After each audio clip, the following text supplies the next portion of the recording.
Iterion Cordillera, probinsya ti Abra ken Mountain Province, agsagsagana iti agbaling nga epekto ti bagyong nga Inday. Sumagmamano lugar iterion na bayog iti signal number 1. Ken Barua Senior High School building iti Consuelo National High School iti Santa Marcela Apayao na ilukatan.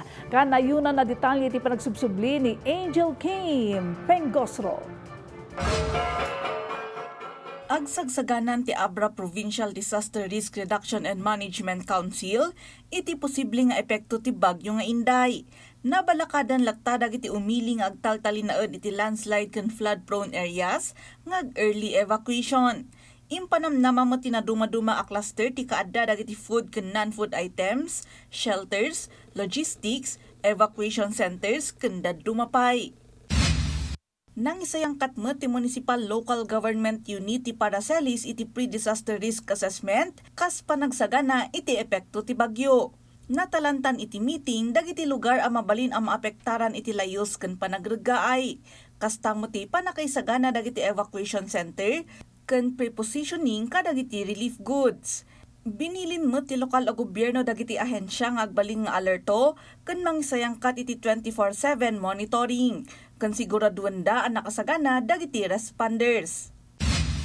Kabayatan na, naisayang kat ti groundbreaking ceremony para iti corn production processing facility ti Baog Farmers Multipurpose Cooperative iti San Juan, Abra. Napondoan dito iti 500,000 pesos, babaan ti Department of Agrarian Reform. Iti sidong ti Farm Focused Enterprise Development Program, amanamnama ang mailupas inton Oktubre. Ti pasilidad ket manamnama amang pasaya at iti kabailan ti kooperatiba, amang proseso iti locally produced corn, mang pasaya at iti kalidad ti produkto ken dadumapay.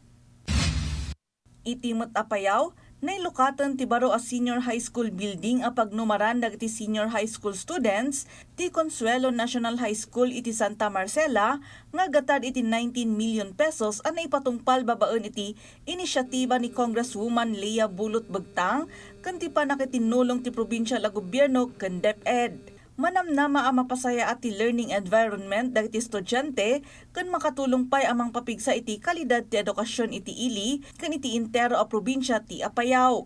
Impaganatgat ti kongresista a napateg a maadaan dagiti estudyante iti napintas a pasilidad a puunan tapno mapasaya at ti masakbayan dagiti agtutubo.